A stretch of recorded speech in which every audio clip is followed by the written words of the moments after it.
Hi, and thanks for joining me for another video on growing spiritually, a vital part of the mission here at Mount Tabor. I'm glad you could join us.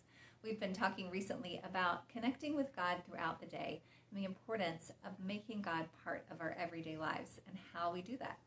First, we talked about how we start our day with God, how it's very important to set aside time at the beginning of the day to somehow set an intention for walking through this day with God, for inviting Him in to our day. And then we talked about the importance of being spiritual detectives, of looking for God throughout the day, training our brain to remember that one important last question: where is God right now, and how can I find Him?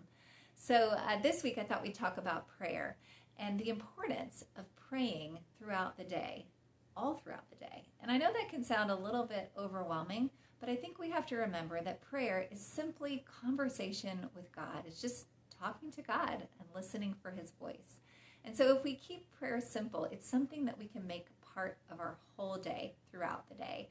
I think of it kind of like the relationships that we build in our workplace. It's very important in the workplace that we have certain times set aside that we're going to meet together and we're going to talk about X, Y, and Z. Those are important times that we have set aside, like our morning devotions, like our evening reflections. Those prayer times are very important to have set. But equally important is the in-between time, those chance encounters that we have with our coworkers where we just bump into each other in the hallway and have a little conversation. That's how we build relationships bit by bit, is just by those chance encounters, bumping into one another by the copy machine and just having those conversations where we talk and we listen and we build the relationship. And so I encourage us to think about our relationship with God that way. If we are setting those important times in the morning and later in the evening, and we're setting our minds on being spiritual detectives to look for Him throughout the day, then when we bump into Him throughout the day, let's stop and talk with Him for just a minute. We have time to do that. Our prayers can be very simple. It's a prayer to say, "Help me." And it's a prayer to say, "Thank you." Those are prayers.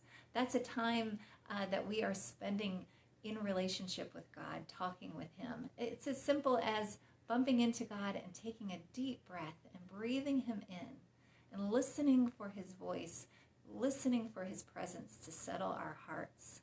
That's prayer. And we can do that throughout the day whenever we catch glimpses of Him. Another good way to remember to pray throughout the day is to pray at meal times. We eat regularly throughout the day, some of us more frequently than others. But whenever we eat, don't just save it for your dinner time with the family. Whenever we eat, let's pause and take a moment to thank God for the provision of this food, and also to just spend that moment having a little bit of conversation with Him. How's the day been going so far? What do I need help with? What can I thank you for? That helps us spread those times out throughout the day and remember to pray for Him. So make that a habit. I'm curious to hear if you have other ideas of how you remember to have conversations with God throughout the day. Don't get bogged down in the language of what you're saying. Just have a conversation with God, who has said He is your friend through Jesus. And isn't that wonderful that we have this opportunity? So let's encourage one another. Send us some comments in the chat below. Let us know how you're doing with this, how it's going in your life. And let's pray for one another, that we could help one another and encourage one another in this effort to make God part of our daily lives. So I pray as you go through this week that the Lord would surprise you with His kindness and overwhelm you with His goodness, as He is so faithful to do as you are growing in your knowledge of God and your spiritual growth.